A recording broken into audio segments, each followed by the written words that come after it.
Mungkin kita buka aja ya cara Jurnal Club malam ini. Selamat malam teman-teman semua. Selamat datang di Jurnal Club ke-12 yang diselenggarakan oleh Fudagogik dan Bakudapan yang berjudul Pangan Biru untuk Transformasi Sistem Pangan di Indonesia. Perkenalkan, saya Kintan Kamilia, Research and Programs Lead dari Fudagogik. Fudagogik adalah lembaga penelitian independen non-pemerintah nirlaba yang berdedikasi pada transformasi sistem pangan berkelanjutan melalui penelitian dan ilmu pengetahuan tentang keterkaitan antara pangan, iklim, kesehatan di Indonesia. Dalam penyelenggaraan Jurnal Club, Fudagogik bekerja sama dengan Bakudapan Food Study Group, yaitu kelompok belajar yang belajar soal isu pangan sebagai pintu masuk untuk membahas, mendiskusikan, dan membongkar permasalahan sosial politik, gender, filsafat, seni, kebudayaan, lingkungan, ekonomi, dan sebagainya. Harapannya di program Jurnal Club ini bisa menjadi ruang belajar bersama yang bisa memberikan pengetahuan baru, pemikiran, maupun juga inspirasi yang baru untuk bergerak mendukung transformasi sistem pangan yang inklusif, bergizi, dan regeneratif di Indonesia. Sesi Jurnal Club untuk malam ini akan difasilitasi oleh Kak Rizkyana Dipananda. Kak Kiana adalah kandidat doktor di Departemen Antropologi Amsterdam Institute for Social Science Research atau AISSR, Universitas Amsterdam. Kak Kiana punya latar belakang hampir 1 dekade di NGO, lembaga donor, dan akademia. Kak Kiana juga bekerja di persimpangan antara komunitas pesisir, perikanan, perubahan iklim, dan komoditas laut darat. Penelitian doktoral Kak Kiana merupakan studi etnografis tentang sistem pangan akuatik di Indonesia, menelusuri bagaimana ikan hadir dalam kehidupan sehari-hari, serta apa yang pergerakan itu diungkapkan tentang relasi sosial dan berbagai bentuk pengetahuan. Nah, penelitian Kak Kiana berlandaskan atau berpijak pada teori dan metodologi feminis dengan perhatian khusus pada perempuan dalam konsumsi ikan serta pengetahuan sensoris yang melekat dalam praktek pangan sehari-hari. Nah, seperti yang biasa kita lakukan, Jurnal Club ini akan dilaksanakan secara interaktif. Jadi bagi teman-teman diharapkan untuk berkontribusi secara aktif dalam diskusinya, baik lewat open mic maupun tulisan. Teman-teman yang ingin menjawab, bertanya, maupun menanggapi dapat langsung membuka mic, menulisnya di kolom chat, atau langsung mengakses Canva yang akan dibagikan di kolom chat. Jadi pada sesi kali ini ada teman-teman Fudagogik dan Bakudapan juga, yaitu Sali dan Kanisa yang akan membantu mencatat jalannya diskusi. Demikian mungkin informasi yang bisa saya sampaikan soal sesi Jurnal Club hari ini. Selanjutnya akan saya serahkan ke Kak Kiana selaku fasilitator. Silahkan Kak Kiana. Terima kasih Kintan. Halo semuanya, selamat malam di Indonesia. Saya Kiana. Eh, Pada hari ini kita akan membahas mengenai satu artikel ya. Tapi sebelumnya saya mau bilang juga buat yang baru datang, selamat datang di Jurnal Club Pedagogik bersama Baru Bakudapan ini. Em, di hari ini saya punya satu request. Bagaimana kalau kita sama-sama belajar bersama? Jadi interaksinya dua arah. Kalau ada yang nggak jelas dari apa yang saya katakan atau apa yang saya jelaskan, teman-teman bisa chat atau bisa raise hands atau bisa segera interupsi dan bisa bilang misalnya saya kecepatan atau ada yang kurang jelas di beberapa poin-poin em, yang teman-teman pengen lebih mengerti gitu ya. Kalau gitu kita langsung tampilkan aja slide-nya, Kintan. Terima kasih.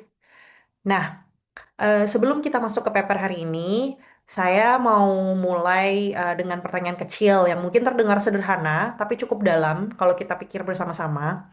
Sebutkan satu makanan laut yang sering ada di meja makan kalian dan coba tebak atau urai dari mana asalnya sebelum sampai ke piring kamu. Mungkin bisa di chat atau mungkin ada yang mau raise hand. Silahkan. Bisa disebutkan juga asalnya kalian dari mana.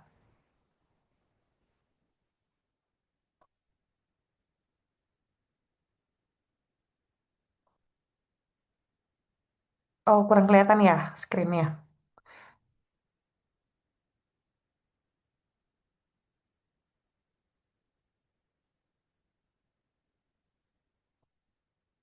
Aku mau coba langsung jawab Kak, boleh Kak? Boleh, boleh. Daryl ya, silahkan. Iya. Kalau aku tuh satu makanan laut yang sering ada di meja makan tuh ini Kak. ikan tongkol. Ikan tongkol, oke. Dalam bentuk apa Mm-mm. biasanya? Apakah dalam bentuk udah di pindang atau masih dalam bentuk utuh ikan tongkolnya? Kalau aku biasanya terus enggak sih, biasanya kan suka ikut ke pasar juga ya Kak. Itu tuh Hmm, udah dalam bentuk pindang sih. pindang, oke. Kamu dari mana ini? Aku dari Bandung Kak. Bandung, oke. Ada lagi? Silahkan. Aku Kak mau salam kenal, aku Nuha dari Bandung juga. Kebetulan punya movement juga berkaitan dengan perikanan, namanya Berikan Protein. Jadi ini juga pertama kali saya join sini sih karena direkomendasiin temen. Jadi pengen juga belajar sama-sama Selamat teman-teman datang. yang juga concern di isu ini. Kalau daily sebenarnya saya tuh suka bandeng ya. Bandeng, oke. Bandengnya tuh dalam bentuk apa? Presto, segar, Bandeng eh, presto yang udah dibumbu yang tinggal digoreng langsung. juana berarti. Iya, betul. Yang Saya kalau udah. kalau pasar juga belinya langsung yang udah berbumbu. Soalnya biar tinggal goreng makan. Oh, oke. Kalau ingat Bandeng pasti ingatnya Bandeng Presto karena bisa dimakan durinya. Betul. Ada lagi Irma. Oh, tadi dari Bandung ya? Nuha Iya. ya. Ya, Halo, Irma. halo Kak. Dengar Ya, suaraku? aman. Em, yang aku ingat itu di rumah tanteku. Jadi eh, yang mengambil alih dapur itu adalah tanteku ya. Jadi dia adalah juru masak di rumah. Terus yang setiap hari selalu ada adalah ikan. Dan itu adalah ikan tuna atau ikan tongkol. Oh iya, sorry. Aku Irma dari Sulawesi Selatan, tepatnya di Kabupaten Hmm. Bone. Nah, Hmm. teman-teman tahu atau pernah mendengar, jadi di rumah itu tante selalu masak ikan tongkol atau dan ikan tuna, tapi dia itu dibumbui atau dimasak kuah asam. Nah, Hmm. Hmm. pernah lihat kondimennya papeda tidak? Nah, jadi dia seperti ikan kuah kuning, tapi tapi tenteku itu dia masak pakai asam, terus ada kunyitnya dan menurutku itu adalah masakan yang sangat simpel dan itu adalah masakan yang selalu aku rindukan ketika aku berada di suatu tempat karena itu hampir setiap hari dan tidak pernah absen. Jadi kayak tante selalu memasak itu dan itu bisa tahan sampai 3 hari dipanasi, dipanasi. Terus kemudian setelah itu pasti digoreng kemudian diberi bumbu. Pokoknya itu adalah makanan sehari-hari yang ku ingat sih kalau berbicara tentang meja makan dan rumah. Hmm. Oke, dua lagi ya. Terima kasih Irma sebelumnya sudah bercerita tentang ikan kuah kuning dari Sulawesi. Mungkin ada Agnes dan ada Arun. Silahkan. Halo Kak, selamat malam. Saya Agnes dari Semarang. Ya. Untuk makanan laut yang sering dimakan adalah bandeng presto karena Semarang itu makanan khasnya adalah bandeng presto. Tapi fun fact-nya bandeng presto itu tidak berasal dari Semarang, tapi berasal dari Juana Pati. Makanya kalau di Semarang ada bandeng Juana, itu karena Juana Hmm. itu adalah nama satu daerah di Kota Pati. Kayak gitu. Hmm. Oke, terus tadi siapa lagi selanjutnya? Satu lagi sebelum kita lanjut. Halo Kak, perkenalkan aku Hai. Harun. Terus sebenarnya kalau aku tuh tinggalnya pindah-pindah, aku sempat di Samarinda, Kalimantan Timur, terus aku sempat di Jogja, terus aku juga sempat di Jakarta juga. Terus kalau misalnya, tapi dari 3 tempat itu yang sering aku makan itu ada dua, ikan tongkol sama ikan layang. Terus kayak sering dibikin balado gitu. Terus kalau misalnya pas di Samarinda, aku tuh sering makan ikan gami, ikan sambal gami. Jadi kayak itu hot plate, terus tuh ada sambalnya juga, sama ikan gami yang digoreng gitu. Gitu. Terima kasih, Oke. Kak. Sama-sama. Terima kasih semuanya. Nah, dari semua jawaban yang baru aja kalian sebutkan, itu sebenarnya adalah bagian dari apa yang disebut oleh Krona, penulis dari artikel yang akan kita bahas hari ini sebagai pangan biru atau Blue Foods. Hari ini kita akan membedah artikel mereka yang diterbitkan di Jurnal Nature tahun 2023 dengan judul Four Ways Blue Foods Can Help Achieve Food System Ambition Across Nation. Tapi hari ini khusus presentasi saya akan membawa diskusi ini ke kebijakan pangan biru. Kita akan bicara tentang kebijakan pangan biru, ambisi global, diskursus-diskursus yang ada di level global dan konteksnya untuk Indonesia. Nah, kita lanjut ya, next. Oke, sebelum kita membahas lebih dalam, kita samakan dulu definisi apa itu pangan biru dan mengapa penting. Pangan biru atau sering juga disebut pangan akuatik, itu adalah semua pangan yang bersumber dari ekosistem perairan, laut, sungai, dan danau. Jadi termasuk juga ikan air tawar ya, baik hasil tangkapan liar maupun budidaya. Dan ada lebih dari berdasarkan paper ini, ada lebih dari 2.200 spesies liar yang ditangkap dan lebih dari 600 yang dibudidayakan. Tadi kita banyak dengar ada ikan layang, ada ikan bandeng tuh milkfish ya. Ada juga ikan tongkol, tongkol tuh bisa macam-macam, bisa skipjack jenisnya. Terus kita juga tadi ada yang bilang di chat udang, udang itu juga termasuk. Nah, em, ketika kita berbicara tentang pangan biru, kita selain menyamakan definisi, kita juga berbicara mengenai mengapa ini penting. Sebenarnya, kenapa pangan biru dianggap penting? Karena yang pertama adalah dia kaya nutrisi. Ada sumber utama vitamin B12, omega 3, zat besi, dan protein yang berkualitas tinggi. Artinya ini adalah mineral yang seringkali hanya bisa didapatkan dari pangan biru tersebut. Dan Blue Foods berkontribusi rata-rata 27% asupan omega 3 dan hampir 100% vitamin B12 yang dibutuhkan oleh global. Ini di halaman 105 ya. Lalu ketika kita bicara tentang nutrisi, kita juga bicara tentang lingkungan. Nah, paper ini tuh memberikan pandangan holistik, dia melihat dari nutrisi, lingkungan, dan sumber penghidupan atau livelihood. Ketika bicara tentang lingkungan atau greenhouse gas, jejak lingkungannya memang rendah. Jadi banyak sistem produksi Blue Foods ini menghasilkan emisi lebih rendah dari daging sapi misalnya sebagai bandingannya. Lalu selain itu, yang penting juga sebagai sumber penghidupan. Nah, Blue Foods atau pangan biru itu padat karya. Dia menopang mata pencaharian 800 juta orang di mana mayoritasnya adalah smallholders atau aktor-aktor skala kecil di negara-negara berkembang terutama termasuk nelayan dan pembudidaya ikan di Indonesia. Nah, jadi penulis-penulis di paper ini yang mana kebetulan ada beberapanya saya pernah bahkan jadi anak didiknya waktu saya S2, jadi salah satu penulisnya ya. Nah, para penulis ini berangkat dari pengamatan bahwa ketika dunia membahas sistem pangan berkelanjutan, perhatiannya itu seringkali tertuju pada darat, pada terestrial, pada logika-logika pertanian darat, logika peternakan, logika tanaman pangan. Peran ikan dan pangan akuatik sering dianggap sekedar hanya sumber protein dan kurang mendapat perhatian dalam kebijakan pangan global. Padahal menurut paper ini tidak hanya sebagai sumber nutrisi, tapi juga sumber penghidupan. Jadi itu yang coba juga di-highlight oleh paper ini ya. Nah, sebelum kita membedah lebih lanjut, kita bisa lihat juga nih posisi akademik artikel ini. Ya, next. Nah, oke. Tadi udah saya bahas sedikit ya, pangan biru dalam diskursus debat diet global. Nah, di pada diskursus diet secara global, kita jadi zoom out nih ya. Paper ini tuh membantu kita untuk zoom in dan zoom out. Sebelumnya dia memberikan konteks global dulu nih. Jadi kehadiran Blue Foods itu seringkali dianggap bukan pemain utama dalam kebijakan pangan global.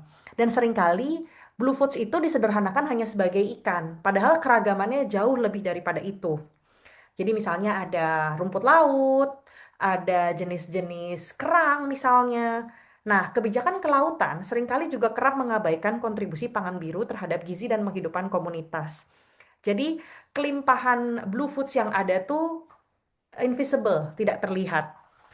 Nah, Tapi masalahnya kelimpahan blue foods yang ada atau kelimpahan pangan biru yang ada di negara-negara yang biasanya garis pantainya panjang itu tidak otomatis berarti akses merata terhadap em, eh, pemanfaatan dari blue food itu sendiri karena ada struktur sosial dan ekonomi yang menentukan siapa yang benar-benar bisa menikmatinya.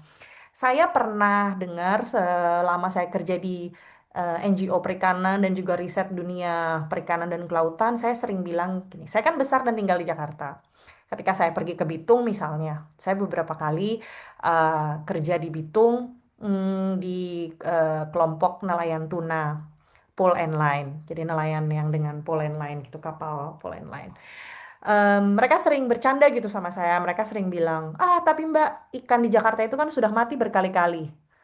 Ada notion kesegaran di situ yang ternyata tidak sama, aksesnya tidak merata, akses mendapatkan ikan segar itu tidak merata. Mungkin teman-teman yang di daerah timur Indonesia atau teman-teman yang dekat dengan garis pantai itu berbeda dengan teman-teman yang tinggal di pegunungan misalnya. Jadi eh, keragaman blue foods itu memang memperkuat ketahanan sistem pangan terhadap krisis, tapi ketahanan ini tidak merata. Jadi kita juga harus melihat persebarannya ya. Nah, dan ada struktur sosial dan ekonomi yang menentukan. Oke, next. Nah, jadi apa sih yang sebenarnya dilakukan oleh artikel ini? Pertama, tadi saya udah bahas sedikit ya. Artikel ini kan ditulis oleh konsorsium internasional. Lebih dari 100 ilmuwan yang tergabung dalam Blue Food Assessment. Nanti kita akan bahas. Nah, posisi akademik artikel ini itu tuh penting nih untuk kita sama-sama sadari bersama. Ini bukan penelitian lapangan tunggal, melainkan ini adalah jenis artikelnya namanya synthesis paper. Jadi kalau kita membaca, ini artikel apa sih? Kita lihat dulu nih, artikel apa ini? Oh, ini adalah jenisnya synthesis paper atau artikel sintesis. Artinya apa? Dia menggabungkan banyak penelitian sebelumnya. Dia mengintegrasikan data global, dia melihat banyak sekali referensi-referensi dari penelitian-penelitian besar sebelumnya, yang mana paper ini mencoba menghasilkan kerangka kebijakan. Nah, karena itu artikel sintesis ini lebih fokus pada rekomendasi kebijakan, pemetaan, implikasi sistem pangan, daripada eksperimen atau menemukan suatu hal yang baru gitu ya. Jadi kalau dilihat juga dari penulisnya, mereka itu interdisciplinary. Jadi berasal dari bidang gizi, perikanan, kesehatan masyarakat, ekonomi dan lingkungan. Jadi artikel ini tidak cuma sekedar membahas ikan sebagai komoditas perikanan, tapi menempatkan blue foods atau pangan akuatik sebagai bagian penting dari transformasi sistem pangan global. Jadi bukan zoom in ke ikan itu apa atau kerang itu apa, bukan. Tapi dia menempatkan blue foods sebagai bagian penting. Nah, menurut saya artikel ini cukup fenomenal ya untuk dijadikan referensi karena di tengah narasi sistem pangan yang sangat berat sebelah ke darat, terestrial, pertanian dan perkebunan, paper ini kemudian bisa berdiri menjadi pijakan yang kuat untuk penelitian-penelitian selanjutnya. Nah, tadi udah saya bahas sedikit tentang dia mengintegrasi temuan. Temuannya dari mana? Temuannya dari Blue Food Assessment tentang pangan biru dalam sistem global. Artikel ini kemudian menerjemahkan ke dalam 4 tujuan, 4 fungsi Blue Foods ya. Nah, dia juga kemudian di artikel ini dia menilai relevansi tujuan-tujuan tersebut dan menyediakan kerangka panduan. Dari sini saya mau tanya ke teman-teman, abstraknya jelas nggak sih sebenarnya ketika kalian membaca abstrak? Ada yang mau komen boleh di chat atau raise hand. Jelas atau kurang jelas atau kayaknya berat nih papernya gitu. Ada nggak notice pertama kali waktu baca abstraknya paling tidak?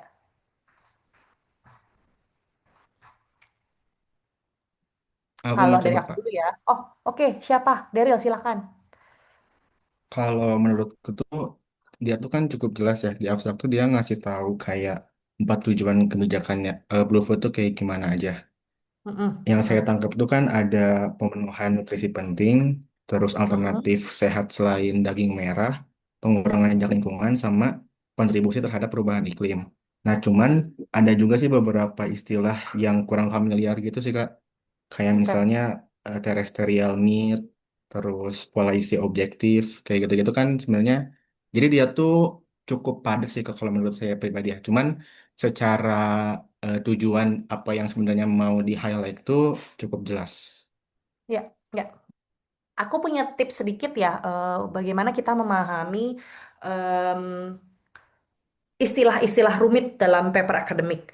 Jadi ini di luar dari paper, tapi lebih ke sebuah tips buat teman-teman memahami istilah-istilah rumit dalam istilah akademik itu. Kalau yang aku lakukan biasanya tergantung. Kalau aku lagi print papernya, aku pakai dua warna. Jadi pen base paper, jadi dua warna, bisa biru dan bisa hitam misalnya. Nanti aku lingkari, aku tinggalkan. Jadi aku tidak mencoba mengerti saat itu, tapi nanti mengertinya ke belakang istilahnya apa. Karena seringkali yang bikin stuck saat membaca paper ilmiah adalah kita nggak mengerti istilah yang kita pengen mengerti di awal. Tapi jangan sampai kita stuck di situ. Jadi gunakan color coding aja. Kalau misalnya lagi di PDF, biasanya dia ada color coding warna tertentu. Kalau lagi print paper pakai color coding sendiri. Habis itu parkir, kita lewat. Nah, aku balik lagi ya ke eh slides-nya. Next. Oke, Blue Food Assessment. Jadi di paper ini kan banyak membahas mengenai Blue Food Assessment. Sebenarnya apa sih hubungannya dengan artikel ini? Nah, BFA itu adalah inisiatif riset global. Mereka mengkaji berbagai dimensi pangan akuatik secara paralel. Jadi mereka mengkaji nutrisi, dampak lingkungan, permintaan global, risiko iklim, keadilan, kapasitas aktor skala kecil. Nah, paper ini adalah sintesis dari seluruh temuan Blue Food Assessment tersebut.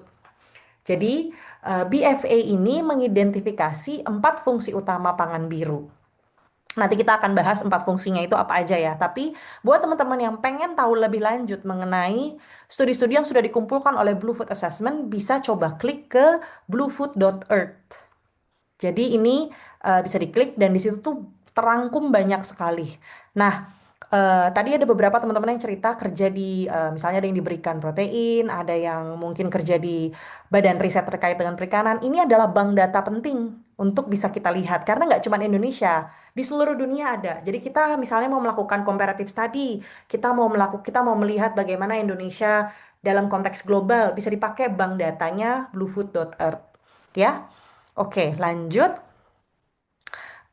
BFA mengidentifikasi 4 fungsi Blue Foods. Kita akan bahas di next selanjutnya, di slide selanjutnya.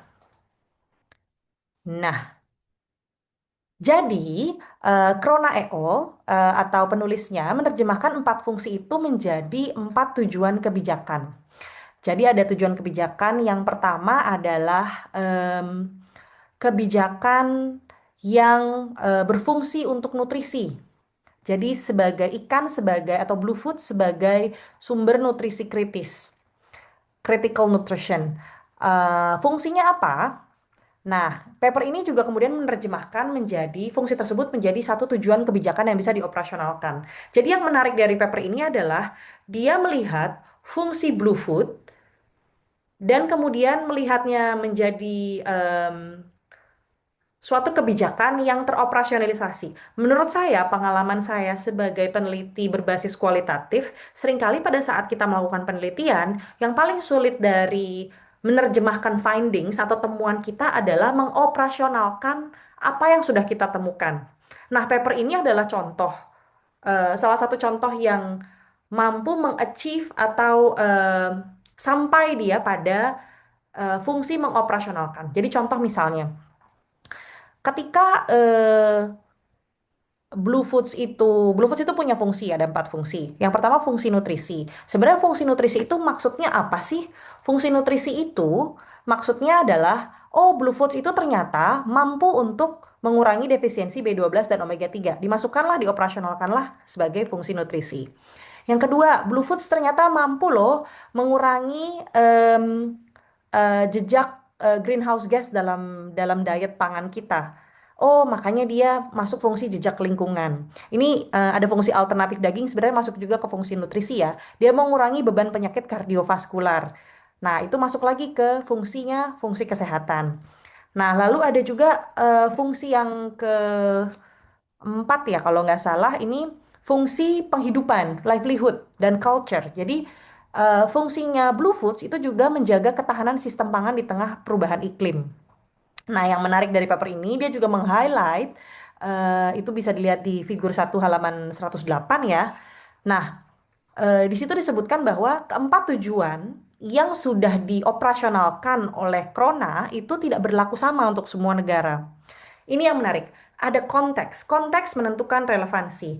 Saya pengen teman-teman sama-sama ingat, kita sama-sama taruh di kepala, oh ternyata paper ini mengedepankan konteks, menentukan relevansi. Ketika kita nanti situating the context ke Indonesia, kita udah masuk nih. Oh, ternyata ada konteks dalam memahami fungsi Blue Foods. Nah, disinilah metode mereka itu menarik untuk kita kritisi. Gimana cara mengkritisinya? Next ya. Oke. Di sini angkat tangan yang bingung bagian metode Boolean logic mapping.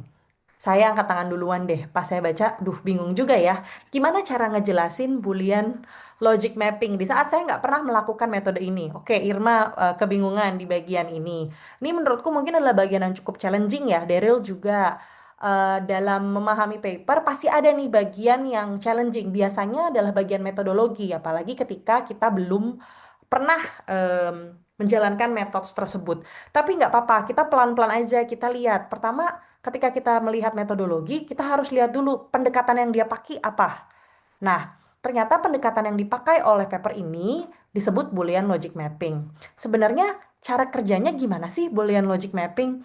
Nah, Boolean logic mapping itu menurut saya sebenarnya dia melihat negara, melihat satuan riset itu tuh dalam bentuk negara.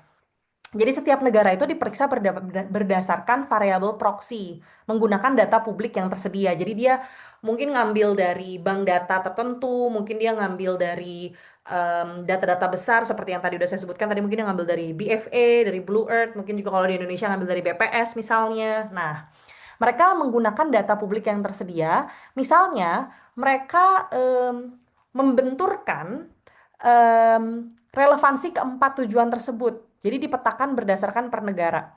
Nah, misalnya nih, nilai paparan vitamin B12 dan omega 3 itu dikombinasikan dengan ketersediaan Blue Foods melalui perdagangan atau produksi domestik. Gitu. Jadi dari kombinasi kondisi tersebut, sebuah negara dikategorikan menjadi sangat relevan atau kurang relevan. Ambil contoh tujuan nih, kita lihat ya di slide. Contoh tujuan 2 soal kardiovaskular. Kita ambil negaranya Argentina. Argentina ini kan dikategorikan sangat relevan karena konsumsi daging merahnya tinggi. Resiko kardiovaskularnya tinggi. Tapi pangan biru juga tersedia. Artinya dia sangat relevan.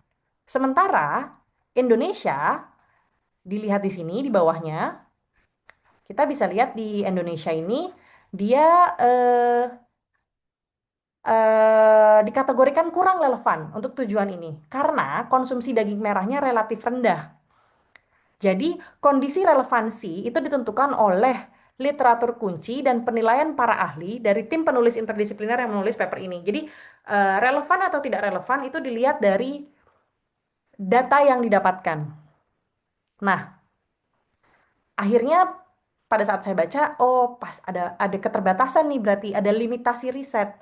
Ternyata keterbatasan yang diakui oleh para penulis, riset ini sebenarnya bisa diperkuat dengan data subnasional atau data skala kecil. Contoh misalnya case base, contoh misalnya case-case etnografi atau case-case yang localized. Jadi riset-riset seperti ini bisa diperkuat dengan riset-riset lain yang lebih kecil dan lebih kontekstual. Sehingga apa kemudian gunanya paper ini? Paper ini bisa menjadi bagian dari introduction kalian. Bisa menjadi bagian dari problem statement kalian. Oh, ini adalah riset penunjang.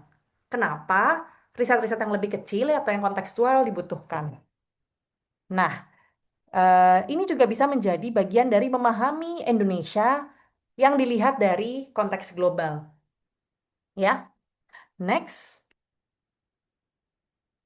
Nah, 4 tujuan tersebut, kita akan zoom in lagi nih ke 4 tujuan tersebut. dengan lebih dekat, termasuk kondisi relevansinya dan kondisi trade-off yang menyertainya. Jadi, kita berlatih membaca logika tabel, karena ketika kita melihat paper-paper jenis seperti ini, figures atau tabel itu juga menjadi tantangan pada saat kita membaca. Misalnya nih, eh, yang pertama, mengurangi defisiensi nutrisi. Ini relevan ketika kekurangan nutrisinya tinggi. Misalnya ada negara nih yang kekurangan nutrisinya tinggi. Pangan birunya tersedia. Relevan nih tujuan ini, bisa nih berjalan. Trade-off-nya apa? Oh, trade-off-nya ketika kondisi negaranya seperti itu, maka kita harus memastikan kualitas nutrisi, bukan hanya volume produksi. Jadi ketika kita melihat kebijakan pangan, kita lihat dulu nih trade-off-nya apa. Karena sekali lagi, setiap kebijakan pasti ada trade-off-nya. Misalnya lagi yang tujuan 2, mengurangi beban penyakit akibat daging merah, yaitu penyakit-penyakit kardiovaskular misalnya. Relevan ketika di negara tersebut konsumsi daging merahnya tinggi, resiko kardiovaskularnya tinggi, dan pangan biru tersedia. Trade-off-nya apa? Pilihan spesies menjadi penting.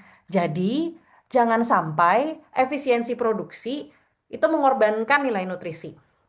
Karena jangan sampai efisiensi produksi hanya untuk produksi-produksi spesies-spesies ekspor misalnya. Nah, untuk tujuan 3, mengurangi jejak lingkungan pada diet.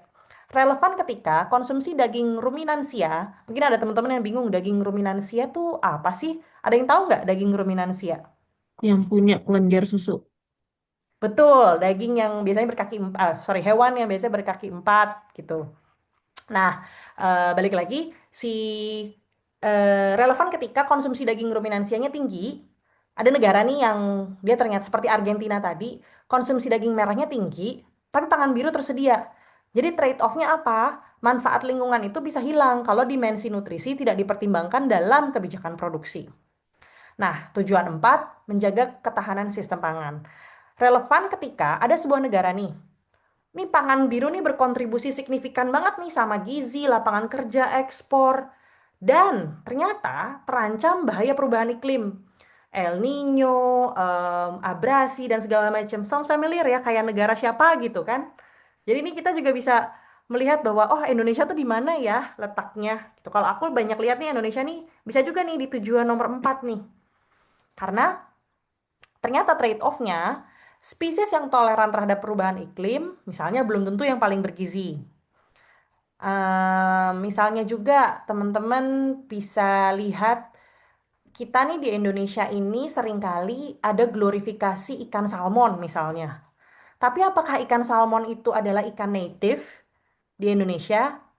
Kan enggak. Berarti artinya harus juga dilihat spesies dan produksi yang sesuai dengan pemanfaatan gizinya.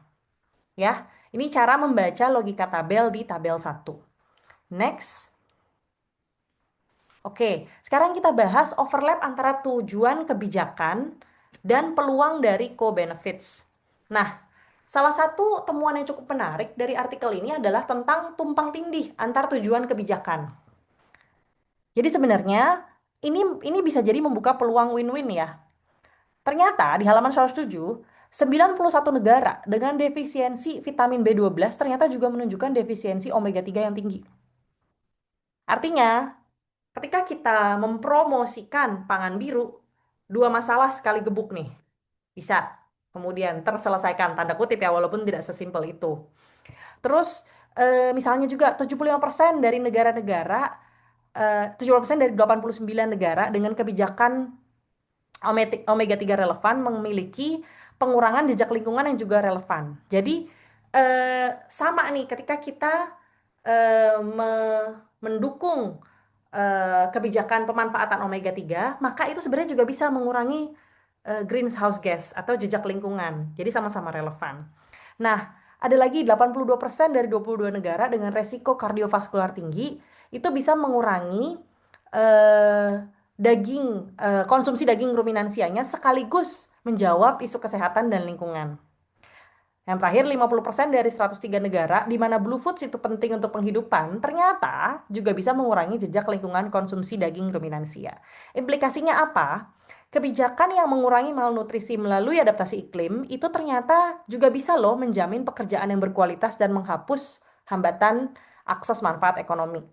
Ini ada co-benefit, tapi sekali lagi, dia butuh kebijakan yang dirancang untuk mewujudkan tujuan-tujuan tersebut. Jadi nggak serta-merta. Harus ada ekosistem policy atau ekosistem kebijakan yang mendukung. Next. Next slide. Nah, contohnya lagi sekarang. Trade-offs dalam mengejar tujuan kebijakan pangan biru. Kita pakai topi Indonesia atau topi negara apapun misalnya. Trade-off apa sih yang paling mencolok? Artikel ini mencoba memvisualisasikan dilema utama. Dilema utama prioritas nutrisi versus prioritas ekonomi. Kalau konsumsi domestik diprioritaskan, dampak nutrisinya tuh positif banget karena di domestik yang kena. Dampak keadilan atau justice-nya juga positif karena membuka lapangan kerja.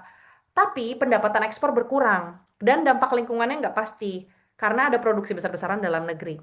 Kalau ekspor diprioritaskan, dampak ekonominya positif. Akses domestik berkurang, dampak keadilannya negatif, dan dampak lingkungan tetap tidak pasti. Jadi dilema ini nih nyata ya buat Indonesia gitu. Dan mengejar keempat tujuan kebijakan itu seringkali nggak mudah. Dan kita harus sama-sama ingat bahwa dalam studi kebijakan publik yang manapun ya, kita saat ini sedang membahas kebijakan publik yang terkait dengan pangan, kita harus sadar bahwa setiap pilihan kebijakan itu akan membawa trade-off. Jadi harus ada em, apa yang mau dikorbankan gitu istilahnya. Next. Nah, sekarang tadi kita udah bahas dari realita, dari level teori. Sekarang gimana nih praktek dan realitanya? Artikel ini menekankan sekali lagi bahwa untuk mencapai co-benefit, untuk mencapai trade-off yang lebih minim kerugiannya, yang paling dibutuhkan adalah system thinking. Jadi bukan optimasi satu domain kebijakan aja. Jadi harus ada pemikiran holistik. Sistem thinking ini akan membantu kita melihat pangan biru sebagai sebuah sistem yang tidak direct, yang tidak linear, tapi saling berkelindan, saling assembling satu sama lain. Nah, satu hal yang ditekankan berulang-ulang kali adalah di paper ini, kita harus membentuk food environment yang membuat pangan biru itu menjadi pilihan yang menarik. Pilihan yang menarik bagi siapa? Bagi pemangku kebijakan, bagi masyarakat, bagi seluruh elemen dari sistem pangan akuatik atau sistem pangan biru tersebut. Bagaimana caranya? Ternyata paper ini menyatakan akses dan keterjangkauan adalah kuncinya. Jadi bukan cuma soal ketersediaan.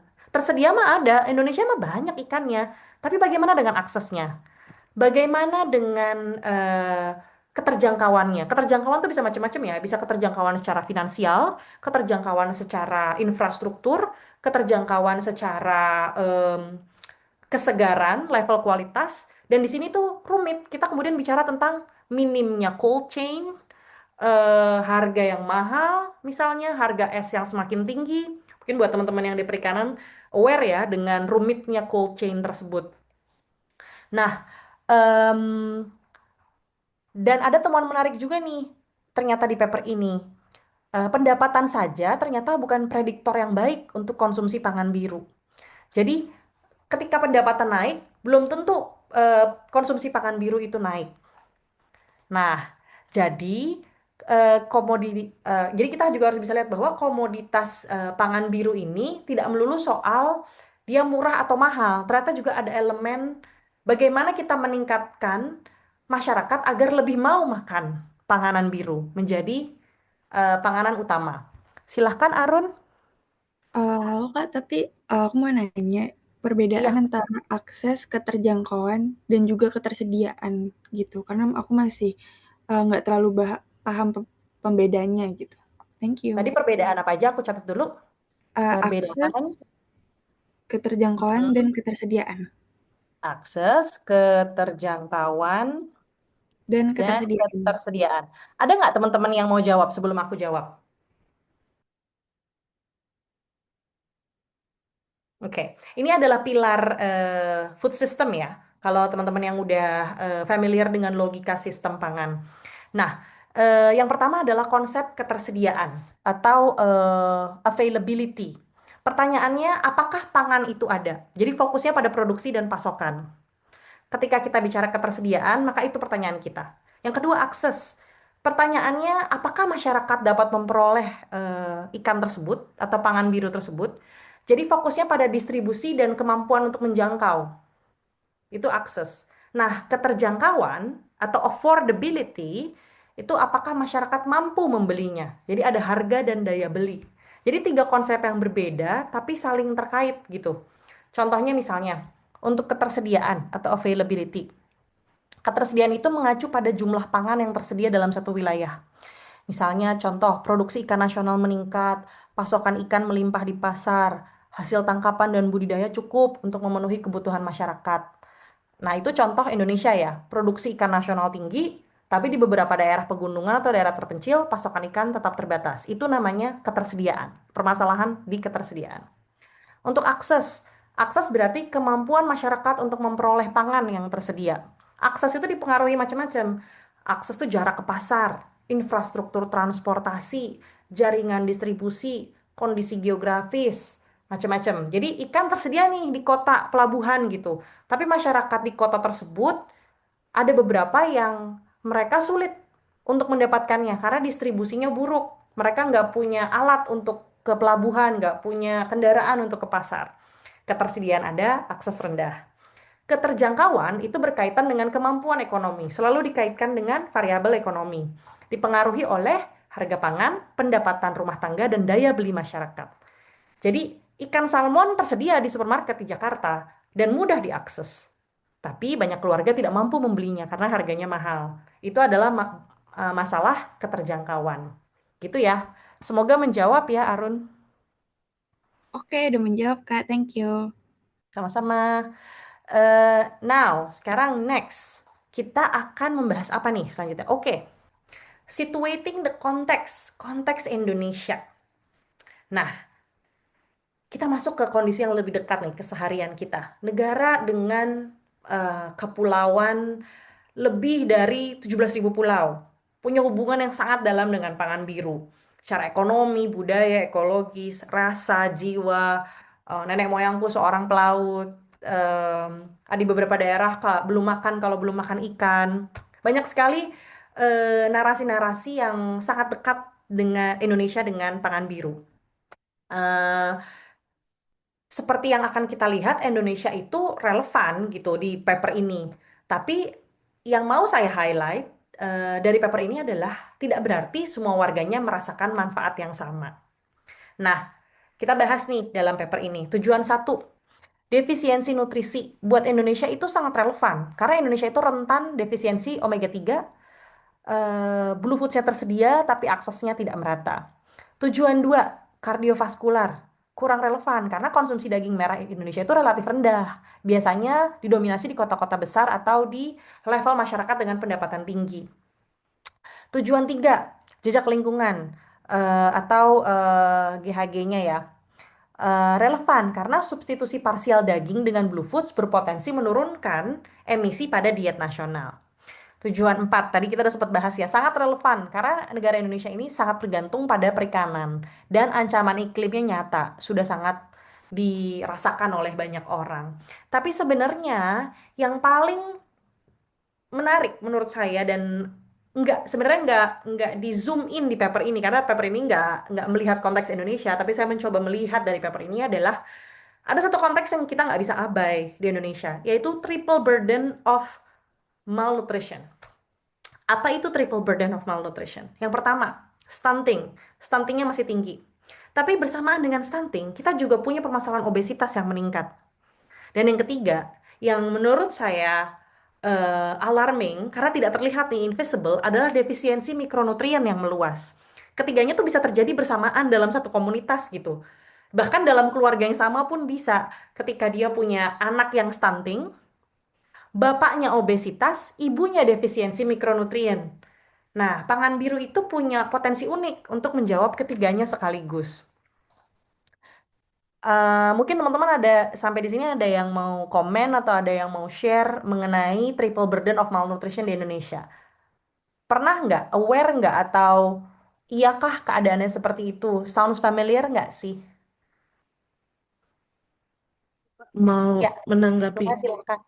Ya, Iya, jadi eh ya sebenarnya memang kalau ngomongin tentang isu ikan di Indonesia itu memang satu hal yang ini jadi sebuah trigger kenapa ikan.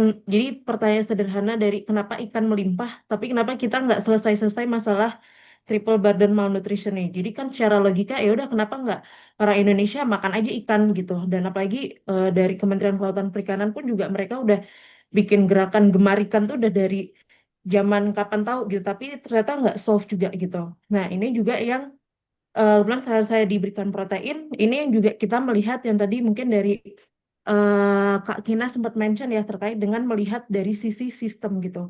Jadi ada sebuah data dari Jaringan Pasca Panen Indonesia yang mention terkait dengan ini satu isu yang nggak banyak orang aware gitu.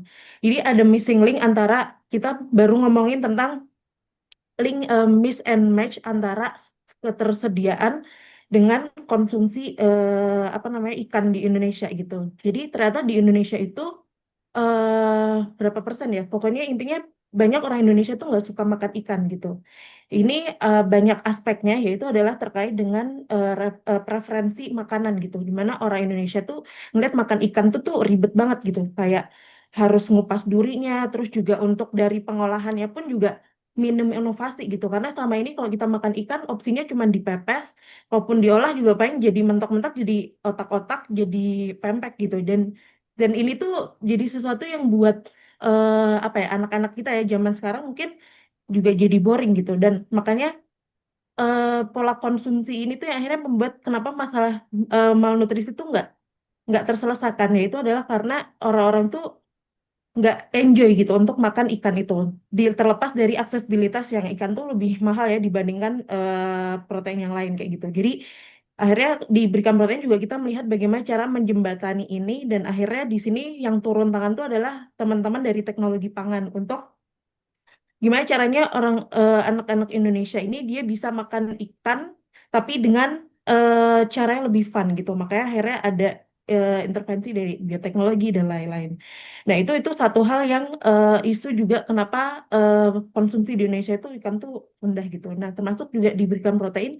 Kita juga pernah melakukan assessment ke 65.000 responden dan ini kita nyasarnya baru orang-orang kota di setiap daerah itu tuh kita nemuin sebuah fakta yang lumayan mencengangkan gitu yaitu adalah 81% orang Indonesia itu tuh kurang protein.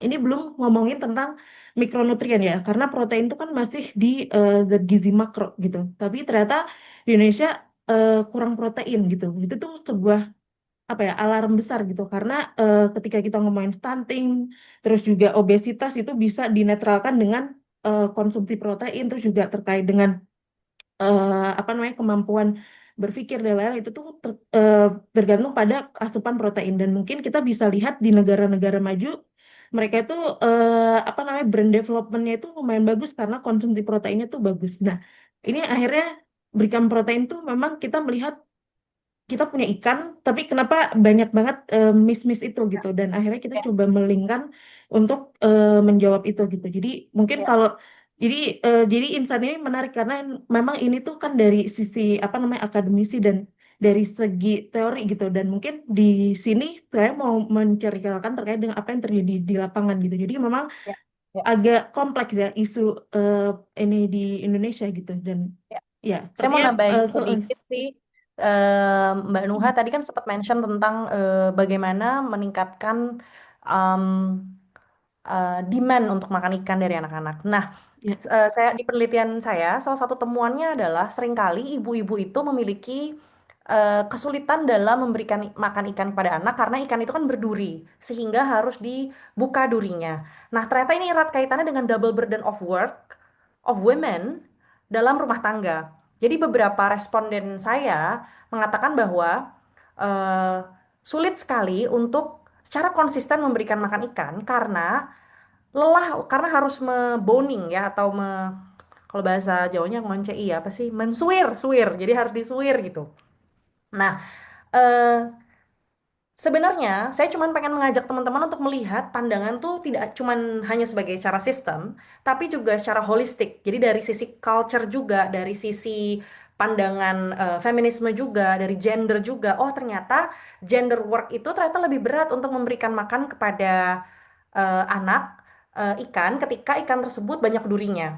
Sementara ikan yang banyak durinya itu biasanya lebih murah dibanding ikan yang sudah difile. Nah, artinya apa? Artinya, balik lagi ke pesan dari paper ini. Konteks itu penting, local stories itu penting. Jadi paper ini bisa menjadi pelengkap atau local stories tadi menjadi pelengkap, jadi bisa saling melengkapi.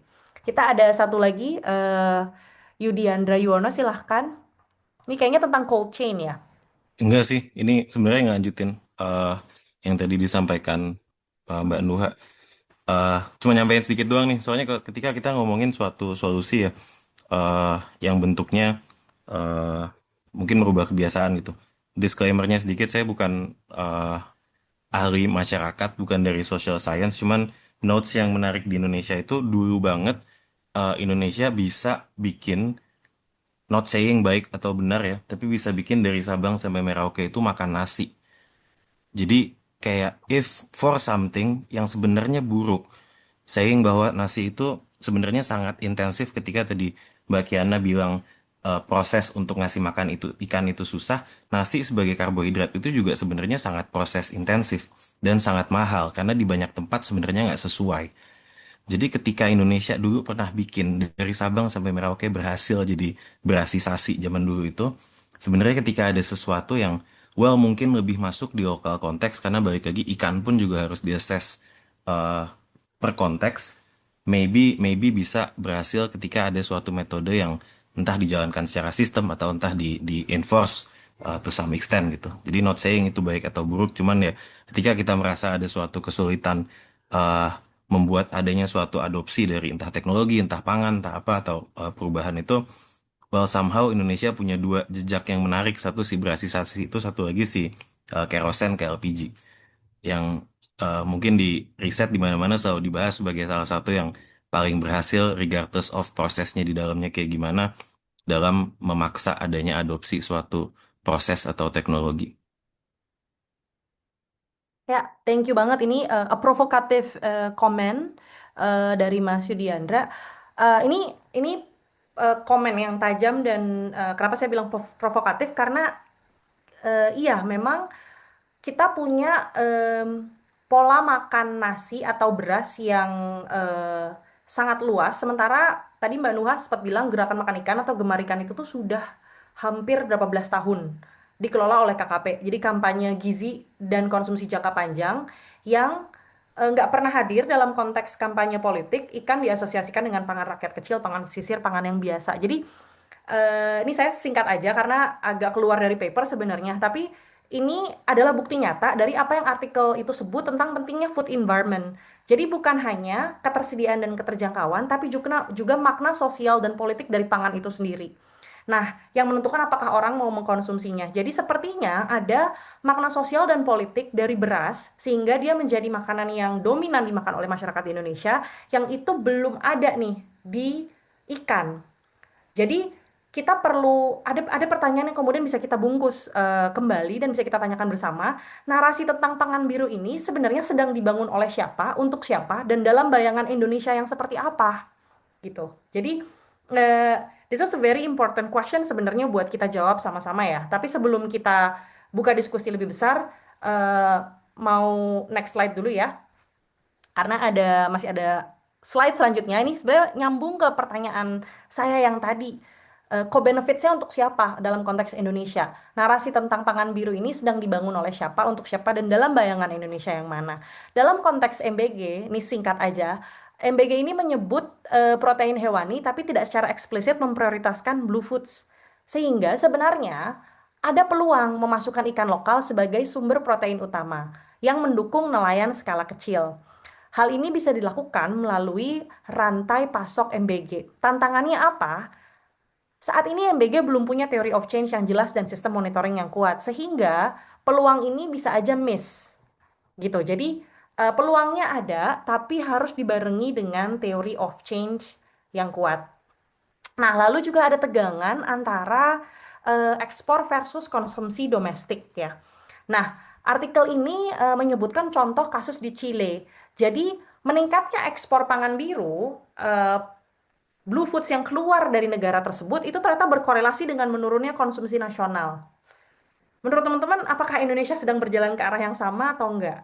Jadi, artikel ini kemudian mencoba menekankan komoditas yang berkelanjutan juga harus memastikan aktor skala kecil itu tidak terpinggirkan. Menurut saya ini poin yang penting banget ya. Sustainable commodification must ensure small scale actors are not marginalized. Karena fungsi dari Blue Foods itu tidak hanya fungsi nutrisi atau fungsi iklim, tapi juga fungsi penghidupan, fungsi livelihood. Ya, next.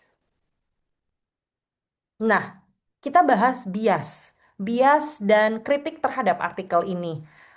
Jadi pada saat saya membaca artikel ini, ada 4 yang tidak saya lihat di artikel ini. Tapi mungkin teman-teman juga bisa nambahin ya. Yang pertama, nambahin atau mungkin menyetujui atau mungkin menyanggah. Yang pertama gender. Di halaman 106, eh, dibahas bahwa perempuan itu mendominasi rantai pasok blue foods pasca panen atau post harvest, tapi hampir tidak terlihat dalam data nasional yang digunakan di artikel ini. Kontribusi perempuan itu tidak terhitung dalam metodologi berbasis data agregat. Nah, saya menduga berdasarkan pengalaman riset dengan banyak perempuan nelayan, informal works itu tidak masuk dalam data agregat yang ada. Sehingga penting untuk next research atau riset-riset lain yang mau mengambil bias atau kekurangan dari artikel ini adalah untuk memasukkan pengalaman-pengalaman perempuan nelayan atau kontribusi perempuan nelayan pada rantai pasok post harvest di rantai pasok sistem pangan akuatik. Lalu ada pengetahuan lokal. Jadi banyak spesies yang penting secara lokal tidak masuk di database FAO. Dan ini sudah diakui oleh FAO Small Scale Fisheries Holders ya. Ada nilai gizi, cara pengolahan, dan makna kultur yang tidak terukur oleh metodologi ini. Ada upaya-upaya sebenarnya sudah dilakukan oleh banyak sekali organisasi, misalnya World Fish atau CGIAR atau FAO sendiri untuk mendata spesies-spesies lokal yang seringkali kendalanya sebenarnya ada di penamaan. Pengalaman saya nih ya, waktu saya di Madura, riset di Madura, ikan itu namanya tidak sesuai dengan nama yang saya kenal secara hal yang saya pelajari dalam konteks sains atau biologis. Jadi ketika ngomongin ikan yang juvenil, ikan yang masih kecil namanya beda dengan ikan yang sudah dewasa. Sehingga itu menyulitkan proses pengenalan atau identifikasi spesies yang terjadi di lapangan, di pelabuhan maupun di pasar karena namanya beda-beda. Jadi pengetahuan-pengetahuan yang seperti ini yang mungkin sulit juga untuk dilihat di artikel ini ya. Terus rantai pasok informal tadi udah saya bahas sedikit ya di bagian perempuan. Tapi memang mayoritas distribusi ikan di Indonesia itu berjalan melalui jalur informal. Statistik nasional hanya menangkap sebagian kecil dari realitas ini.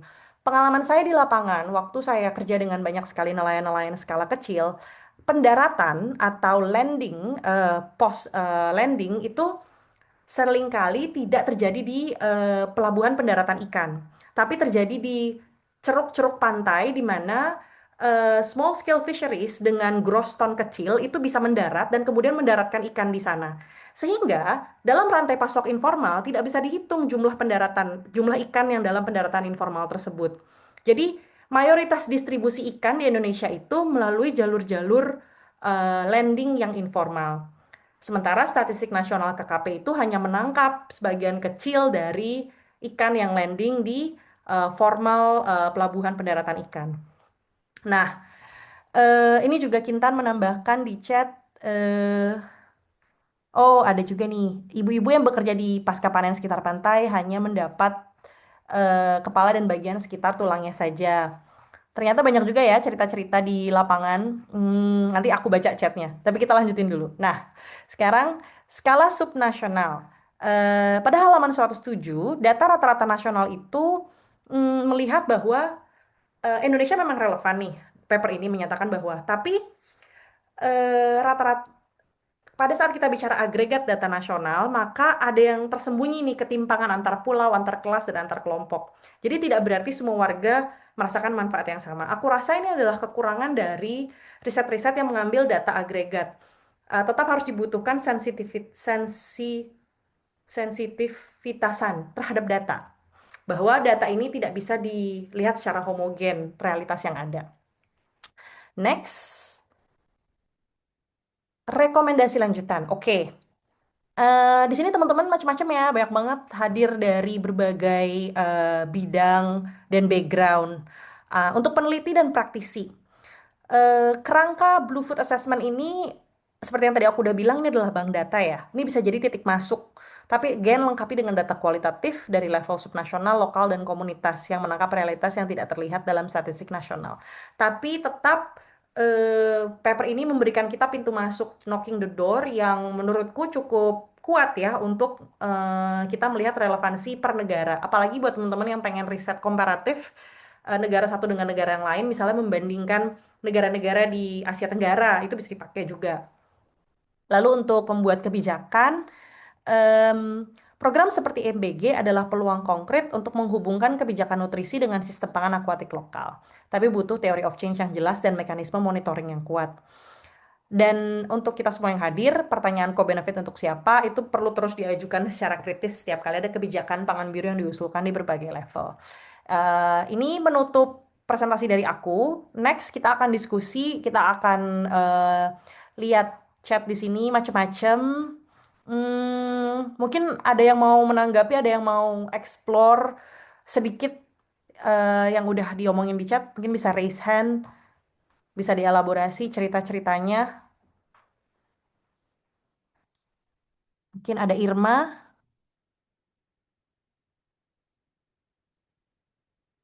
silahkan.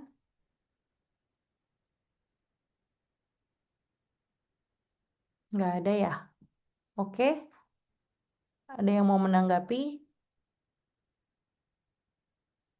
Oke, Irma bilang sewaktu live in di pulau selama 4 bulan banyak anak-anak yang mengalami stunting.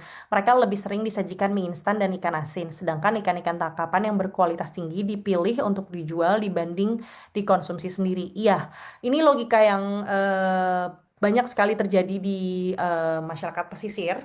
Karena seringkali ikan-ikan tangkapan itu dianggap sebagai sumber penghidupan mereka untuk membeli banyak kebutuhan lainnya, gitu. Jadi em, apa yang terjadi apa yang dikatakan oleh Irma itu juga adalah sebuah trade off gitu. Bukan trade off antar negara seperti yang dikatakan dalam paper Krona ini, tapi trade off yang terjadi di dalam rumah tangga nelayan itu sendiri. Jadi ikan berkualitas tinggi itu dijual karena nilai tukarnya lebih penting dari nilai gizinya dalam konteks ekonomi rumah tangga yang rentan. Jadi ada logika nilai tukar. Mie instan dan ikan asin itu sebenarnya adalah pilihan rasional dalam kondisi yang tidak adil. Jadi murah, tahan lama, tidak perlu lemari es, tidak perlu listrik yang stabil, bisa untuk besok. Kalau misalnya ikan segar nih cepet banget nih bisa busuknya gitu. Kalau nggak punya kulkas misalnya. Jadi ketersediaan ini sebenarnya erat nih kaitannya dengan eh, kerangka paper ini bahwa ketersediaan pangan biru di suatu wilayah em, bukan berarti akses terhadap nutrisinya itu ada. Tapi yang dimakan anak-anak justru mie instan kan. Nah, jadi ini erat nih kaitannya dengan ketersediaan dan akses atau keterjangkauan. Nah, em, ini ada lagi dari Yudiandra, masih terkait dengan point double burden, konsumsi lokal sih tidak dianggap menghasilkan secara ekonomi. Betul, sama halnya dengan burdennya perempuan yang tidak bisa dihargai secara ekonomi. Betul, jadi ada invisible of work, ada ada kerja-kerja perawatan yang tidak dihitung secara ekonomi, tidak bisa tangible secara ekonomi. Maka pertanyaan selanjutnya terkait bagaimana ekonomi sekarang memberi harga pada sesuatu. Ada yang mau nanggepin nggak nih dari teman-teman? Dari komennya Mas Yudiandra ini.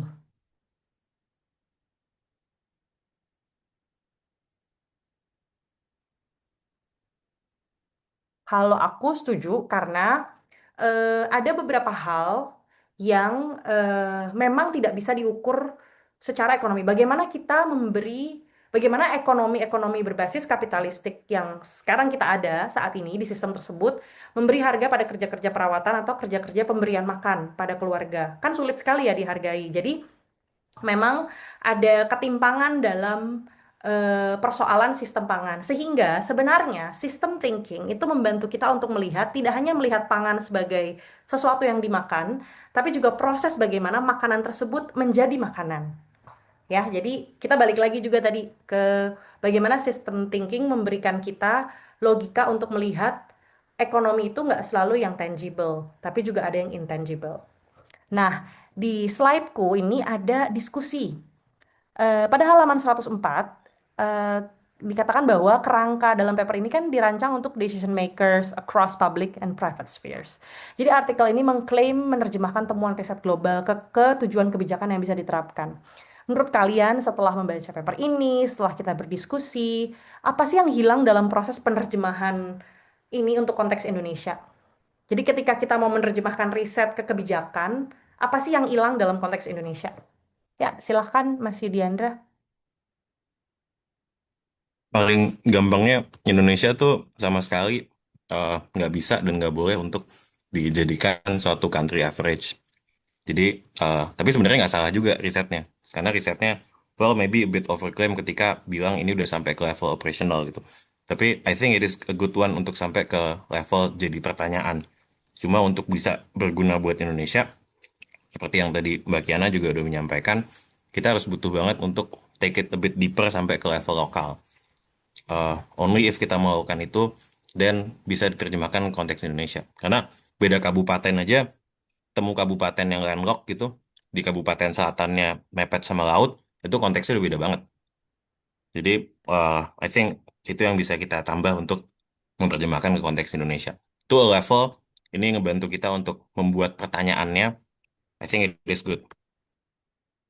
Ya, ya, setuju sih untuk konteks. Tapi seringkali kalau aku sebagai seorang peneliti dan juga praktisi yang bekerja dengan masyarakat pesisir untuk waktu yang sangat lama, almost 10 years, dan sekarang juga sedang menjalani PhD di antropologi, di Departemen Antropologi, kadang-kadang aku merasa bagaimana kemudian kita menyeimbangkan antara menggali konteks dengan menarik konteks tersebut ke atas gitu. Jadi bermain dengan kacamata global and local.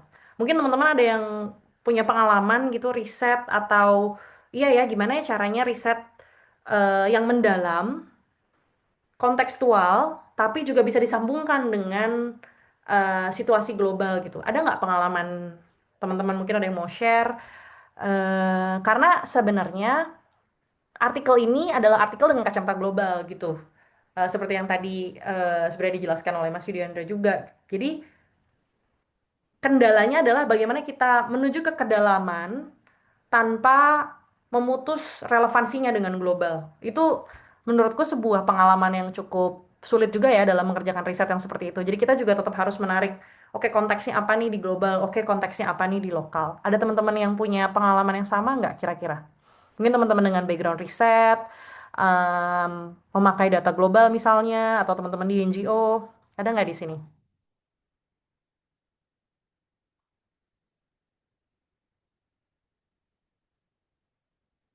No?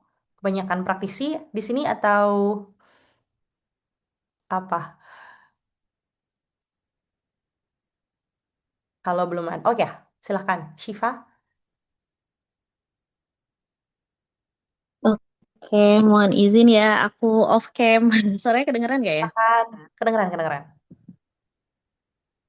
Oke, sebelumnya mohon maaf banget aku telat tadi di slide-slide akhir doang joinnya. Cuma memang menarik banget diskusinya dan apa namanya tertarik banget ya untuk menggali Blue Foods gitu.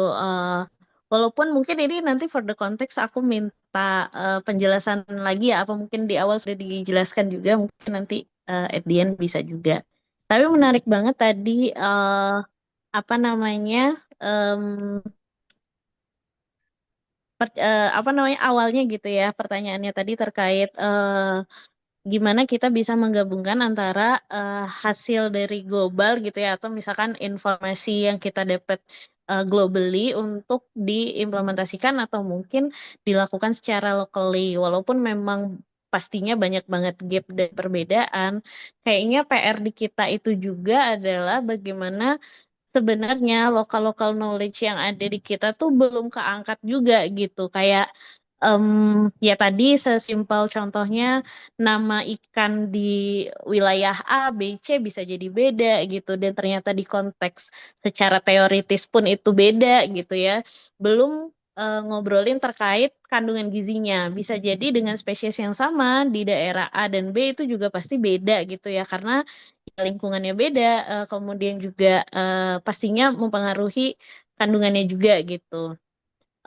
Menurut aku itu memang jadi apa ya eh tantangan gitu ya. Kayaknya memang kalau pertanyaannya gimana kita bisa meriset dengan menggabungkan keduanya, hmm, jujurly aku juga belum pernah. Oh ya, for the context aku backgroundnya eh gizi, pangan dan gizi gitu. Jadi dan belum banyak berkecimpung di bidang riset juga, tapi setidaknya udah punya basic knowledge untuk pangan dan gizi juga gitu. Tapi aku belum pernah riset secara menyeluruh gitu keseluruhannya. Apalagi memang agak sulit ya menggabungkan misalkan orang antropologi gitu kan dengan orang yang mungkin base-nya lab banget gitu, orang yang base-nya mungkin lingkungan banget gitu. Tapi sebenarnya di situ kuncinya untuk bisa menggabungkan menurut aku ya, untuk bisa menggabungkan semua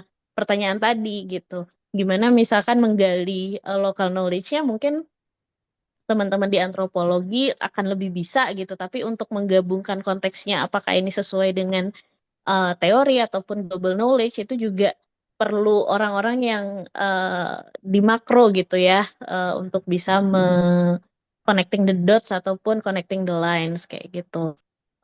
Mungkin tadi back ke pertanyaan awal, aku mungkin agak bingung sebenarnya bedanya apa ya antara food sama mungkin blue food ini maksudnya ikan-ikan yang di laut gitu.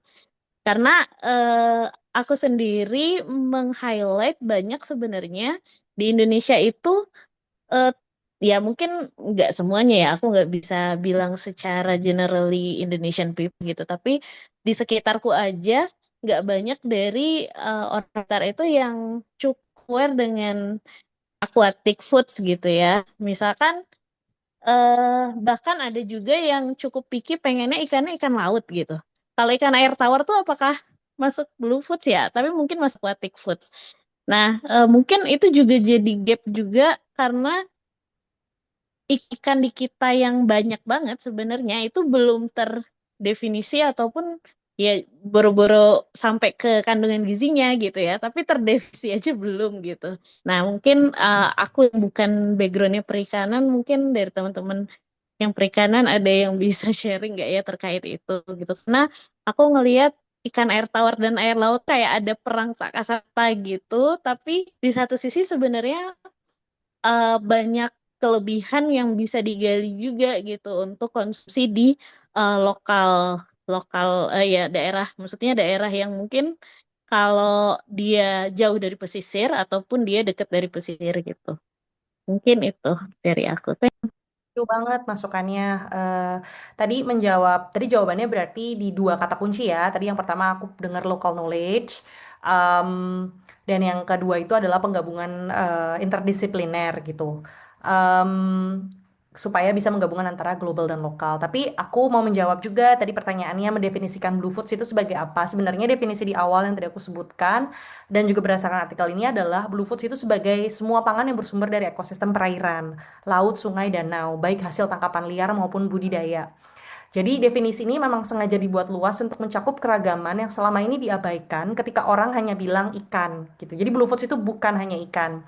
Nah, tapi aku lebih tertarik dengan pertanyaan atau tanggapan Syifa tadi bahwa bagaimana mendefinisikan blue foods itu dan ternyata blue foods itu ada tingkatan levelnya ya. Ada orang lebih pengen ikan laut, lebih pengen yang dari darat atau ada kayak semacam kastanya gitu. Jadi di mana batasnya? Kalau garam laut apakah masuk blue foods? Rumput laut, terasi, petis. Nah, untuk Indonesia ini tuh sebenarnya bukan pertanyaan akademik, tapi terasi dan petis itu adalah sumber kulineri yang erat kaitannya dengan budaya post harvest atau budaya processing ya. Nah, dia juga punya mikronutrien walaupun memang secara riset terasi dan petis ini masih sangat under research gitu.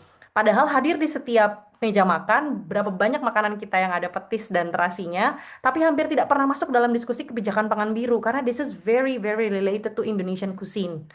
Nah, jadi kedua, siapa yang mendefinisikan local knowledge ini? Siapa yang mendefinisikan pengetahuan ini? Definisi itu kan lahir dari komunitas ilmiah global ya, yang bekerja dengan database FAO dan sistem kategorisasi internasional. Tapi komunitas-komunitas nelayan di Madura, di Maluku, di Sulawesi, di Danau Toba punya kategorisasi tersendiri terhadap pangan biru mereka dari spesies, dari bentuk pengolahannya. Dan kategori itu tidak selalu bertemu dengan definisi global yang ada di BFA atau ada yang di FAO. Jadi definisi ini berguna untuk pintu masuk, tapi jangan biarkan ia menutup pertanyaan tentang pangan perairan yang nggak masuk dalam kerangkanya. Justru kita bisa lebih kritis gitu melihat definisi ini dan dipotret kembali di Indonesia. Gitu sih kalau kalau tanggapan dari aku. Tadi ada raise hand dari Mas Yudiandra, silahkan. Aduh, saya hampir nggak jadi. Sorry, tadi saya kayaknya belum sedikit memperkenalkan. Saya kerjanya peneliti. Saya di climate science sama agriculture. Mungkin tambahan sedikit soal konteks ya.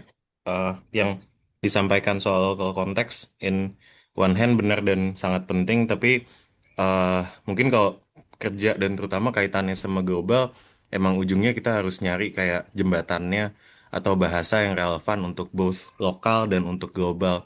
Dan sebenarnya enaknya pangan ini ada, dan terutama untuk konteks Indonesia, ada dua hal yang sangat undeniable. Satu terkait dengan universal basic needs-nya sendiri. Jadi kalau kita ngomongin livelihood, kita ngomongin soal gizi gitu, itu sendiri udah sebenarnya udah uh, above kita kontekstualisasi karena emang secara aktual buruk gitu.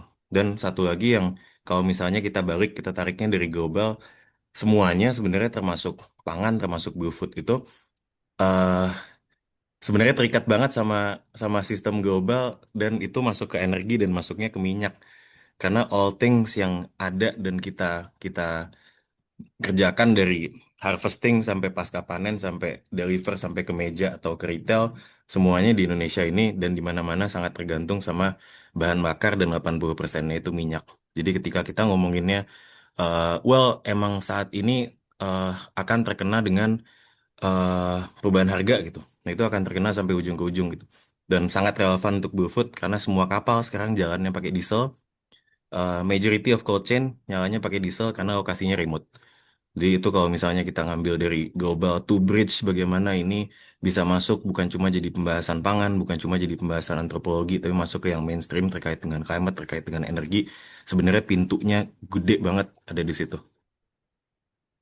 Ya, ini sebenarnya nyambung banget. Thank you banget Mas Yudiana karena nyambung banget sama slide terakhir aku, slide ke-20. Kintan boleh langsung. Ini waktu kita terbatas, tapi aku punya pertanyaan yang sebenarnya erat banget kaitannya sama yang tadi Mas Yudiandra bilang tentang um, pangan secara luas gitu. Kalau kalian yang ada di sini jadi pengambil keputusan, kebijakan apa yang pertama kali kamu ubah terkait pangan biru Indonesia dan trade-off apa yang harus kamu hadapi? Tadi kan di paper ini dijelaskan tentang trade-off antara nutrisi dan ekonomi gitu misalnya. Ada nggak yang pengen mulai berandai-andai berimajinasi? Oke, ada di sini dekomodifikasi pangan. Bisa dijelasin nggak Mas Diandra maksudnya apa? Kalau ini kita berandai-andai menjadi pengambil keputusan ya, kebijakan apa yang pertama kali akan diubah? Ternyata untuk Mas Diandra ada dekomodifikasi pangan. Mungkin bisa dijelasin ke teman-teman yang lain. Disclaimer dikit, saya bukan buzzer MBG ya, cuman bikin pangan jadi gratis dan wajib dipenuhi sama negara tuh sebenarnya salah satu yang bisa jadi kunci banget untuk sistem pangan gitu. Jadi pangan itu jangan kita anggap sebagai sesuatu yang dijual dan harus menghasilkan. Sekarang tuh masih ada target GDP growth dari pangan. Yang ketika kalau misalnya kita ngomong sama kementerian-kementerian terkait termasuk KKP, mereka punya target GDP growth dari perikanan. Jadi kalau misalnya kita ubah mindsetnya bahwa pangan itu sesuatu yang wajib dipenuhi, aduh, buzzer MBG banget kedengerannya. Tapi tapi delivered in a very very appropriate way, harusnya itu bisa jadi salah satu yang mengubah Trade-off-nya apa karena jadinya kira-kira? trade-off-nya GDP, of course. Oke. Dan trade-off-nya pasti proses delivery-nya akan sangat kompleks. Same dengan MBG gitu, yang kita gagal lah to say at least. Tapi ya, uh, this is one of the things yang tadi sempat saya sampaikan. Mungkin kita juga harus balik lagi mempertanyakan ke root cause-nya. Ekonomi sekarang tuh ngargainnya apa sih? Oke, oke. eh Very good insights. Dekomodifikasi pangan, membuat pangan jadi gratis dengan trade-off-nya GDP. Ada lagi nggak teman-teman yang lain? Ini ada satu kebijakan, udah nih, kita park. Ada lagi nggak yang lain dari teman-teman yang lain? Kalau kalian pengambil keputusan kebijakan, menjadi pengambil keputusan. Mungkin ada yang mau di chat, tulis di chat, atau berandai-andai, anything. Ya, silakan Mbak Nuha. Mungkin kalau apa yang harus diubah ya, yaitu adalah berhenti meromantisasi melihat komoditas perikanan itu tuh dari jumlah seberapa banyak yang sudah dieksploitasi atau berapa ton yang udah dibuat dan lain-lain, tapi lebih bicara terkait dengan value creation. Jadi, jadi di Indonesia ini kita tuh merasa mungkin juga cukup jengah ya tentang satu isu yang kita tuh pangan apa namanya perikanan kita tuh sangat melimpah. Kita apa namanya penghasil ikan terbesar kedua sedunia, tapi yang ironis itu adalah eh, 90% bukan 90%, ada data dari KKP yang bilang bahwa nelayan tuh adalah profesi termiskin di Indonesia, dan bahkan 90% dari mereka itu hidupnya itu di bawah garis kemiskinan. Jadi ikannya melimpah, dan mungkin itu yang dibanggakan dari Kementerian Kelautan Perikanan yang kita udah ekspor segini-segini, tapi itu tuh nggak berbanding lurus dengan kesejahteraan yang ada di masyarakat pesisir.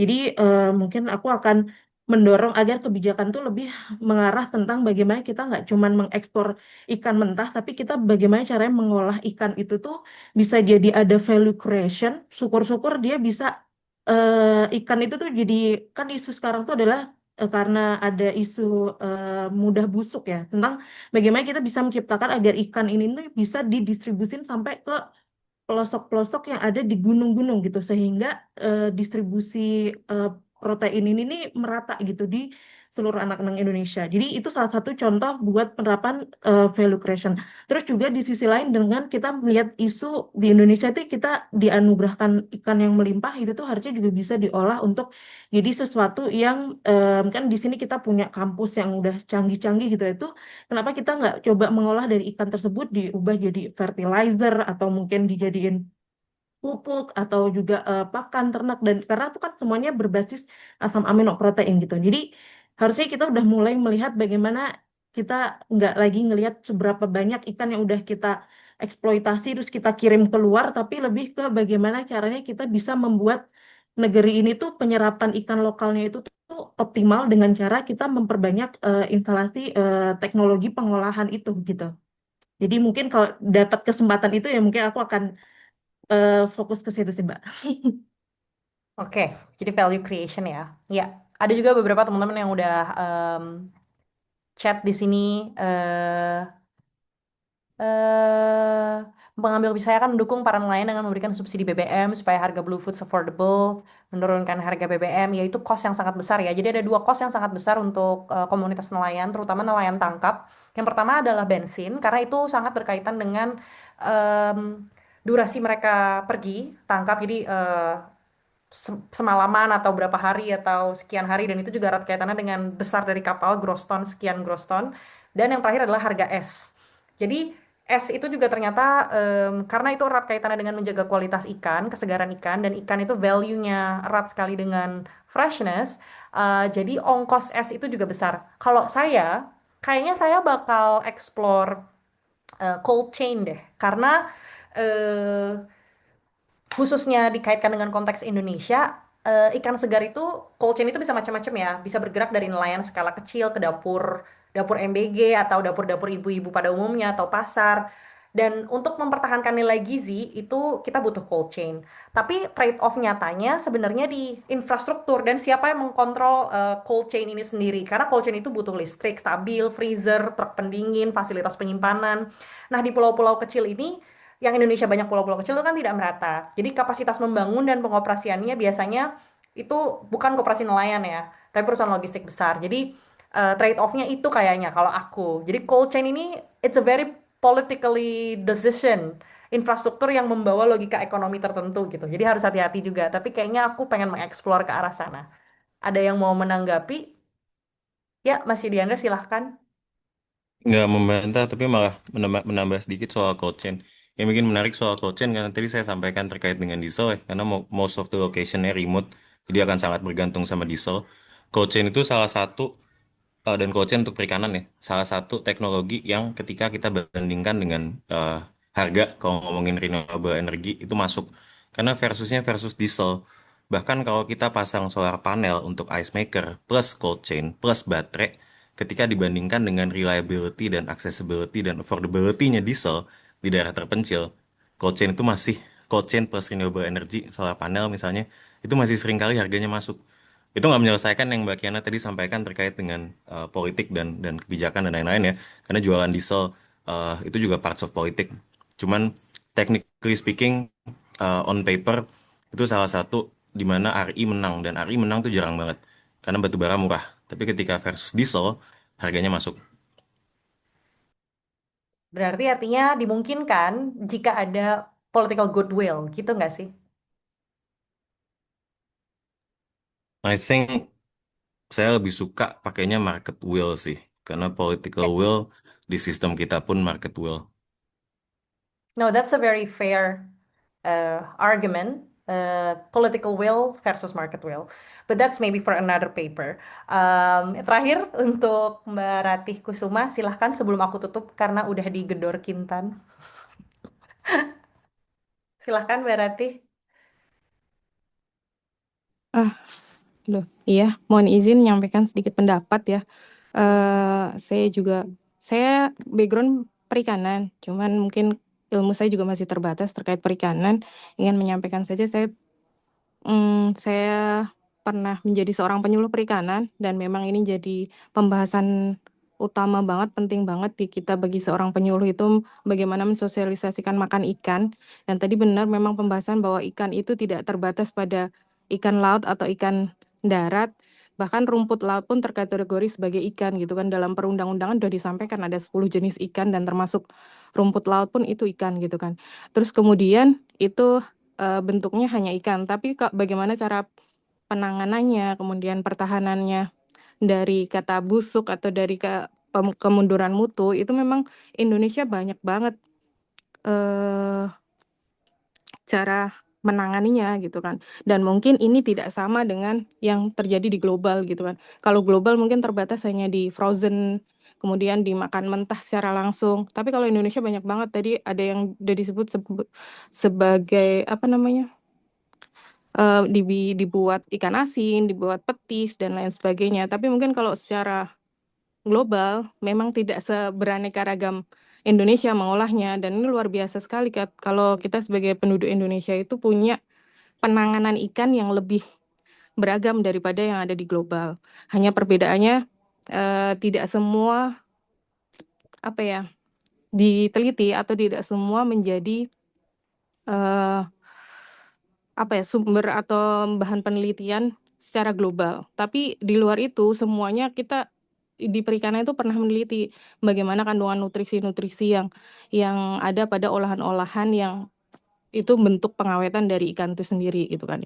Jadi kalau petis, ikan asin dan lain sebagainya itu hanya upaya kita supaya mempertahankan kualitas ikan supaya ikan itu juga bisa dikonsumsi ke berbagai wilayah itu tadi gitu kan ya. Kan tadi masalahnya bahwa banyak banget wilayah yang tidak bisa mengkonsumsi ikan atau kebijakan ekonomi biru ini tidak bisa tersalurkan atau tidak bisa dipenuhi di semua wilayah gitu kan. Sebenarnya bisa, hanya saja saya di sini pengen tekankan peran penting pemerintah, peran penting kebijakan politik itu luar biasa sekali gitu kan ya. Tadi bahas juga tentang eh, bagaimana bahwa kalau mempertahankan ikan itu dengan frozen harus ada cold chain dan lain sebagainya. Dan rata-rata yang punya cold chain di Indonesia itu adalah eh, perusahaan-perusahaan swasta gitu kan ya, bukan perusahaannya pemerintah gitu kan ya.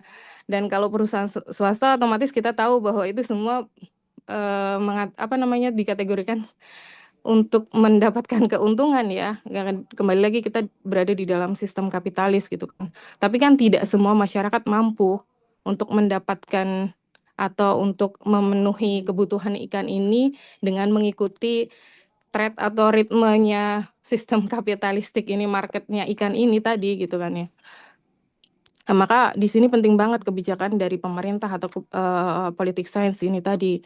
Karena tadi sempat disampaikan juga sama siapa tadi Mas Yudiandra bahwa nasi aja bisa dikonsumsi di seluruh Indonesia sampai Papua. Itu juga berkat apa? Berkat kebijakannya Pak Soeharto tahun 90-an. Beliau mengadakan revolusi hijau di mana nasi itu menjadi salah satu eh, tolak ukur ketahanan pangan yang mutlak gitu kan ya, maka diadakan revolusi hijau atau repelita gitu, rencana pembangunan 5 tahun itu tadi. Dan untuk rencana Indonesia dengan ekonomi biru ini tadi sebenarnya sudah dibangun KKP dari tahun 2016 2017 itu peta peta rencananya, tapi sayang sayang sampai sekarang kayaknya hasilnya atau perubahannya tidak signifikan gitu kan. Mungkin itu sih dari saya. Terima kasih. Terima kasih banyak, berarti sebenarnya sudah merangkum jadinya ya, membuat pekerjaan saya sedikit lebih ringan untuk menutup dan merangkum. Sebelumnya terima kasih banyak, diskusinya seru banget, sayang waktu kita terbatas. Berarti artinya isu pangan akuatik atau pangan biru ini menarik banget buat kita bahas dari berbagai sisi. Mudah-mudahan ada jurnal klub yang lain dengan topik-topik pangan biru yang lain, dan teman-teman bisa datang juga. Sebelum saya tutup, tadi kita mulai dengan pertanyaan sederhana, dari mana ikan di piring kita berasal, dan dalam beberapa berapa menit terakhir kita udah menjawabnya sebenarnya dengan cara jauh lebih kompleks dari yang mungkin kita bayangkan di awal. Kita melihat bahwa artikel Krona et al. Ini memberi kita kerangka yang berguna, yes, 4 tujuan kebijakan, relevansi pernegara, analisa co-benefits and trades-off. Tapi kita juga lihat dengan sangat jelas apa yang tidak bisa ditangkap dari kerangka ini, terutama untuk konteks Indonesia. Anak-anak stunting di pulau yang ikannya melimpah, cold chain yang harus dibangun dengan segala kompleksitasnya, um, jenis-jenis local species yang tidak masuk di database FAO, mie instan yang terasa lebih masuk akal secara ekonomi daripada ikan segar di rumah tangga nelayan itu sendiri. Semua ini nih nggak muncul dalam peta relevansi kebijakan global manapun, tapi semua ini adalah realitas sistem pangan biru Indonesia. Dan justru disinilah pekerjaan kita dimulai, bukan sebagai eh, eh, kerangka kebijakan global aja, tapi juga menangkap celah-celah yang nggak bisa dijangkau dari kerangka kebijakan lokal itu. Nah, mudah-mudahan hari ini kita bisa membawa pertanyaan-pertanyaan tersebut dalam kerja-kerja kita, dalam gerakan-gerakan maupun apa yang kita perbuat sehari-harinya dalam melihat pangan biru, dalam melihat ikan yang tersedia di meja kita sehari-harinya. Dan mudah-mudahan hari ini diskusinya bisa menggugah banyak ide-ide baru. Terima kasih untuk Hudagogik dan Bakudapan, dan terima kasih untuk semua yang sudah berpikir keras dan berdiskusi hari ini. Aku tutup di sini ya, Kintan. Terima kasih banyak Kak Kiana. Mungkin sebelum ditutup, saya mau minta tolong untuk teman-teman mengisi seperti biasa survei evaluasi Jurnal Club sekitar 1 hingga 2 menit.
Sip.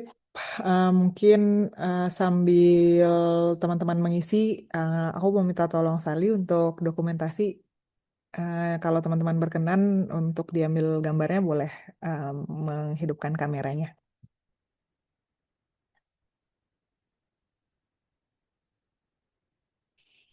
Oke, oke deh. Untuk gambarnya aku akan ambil screenshot 2 kali. Oke, untuk sekarang pengambilan gambar yang pertama. Oke, 1, 2, cheese.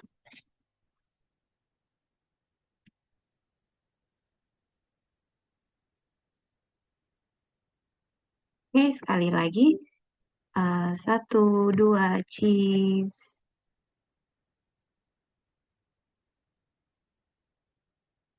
Oke, terima kasih. Terima kasih banyak, Sali. Terima kasih juga kepada teman-teman dan terima kasih banyak kepada Kak Kiana yang telah mengajak kita untuk memahami tentang peran pangan biru, terutama kaitannya dengan tadi kecukupan gizi, dampak lingkungan dan konsumsinya, juga perspektif dari sosioekonomi untuk wilayah pesisir di Indonesia. Mungkin ini jadi perspektif yang penting mengingat negara kita dengan garis pantai yang panjang, jadi seharusnya dapat mengandalkan pangan biru sebagai salah satu jalur transformasi sistem pangan.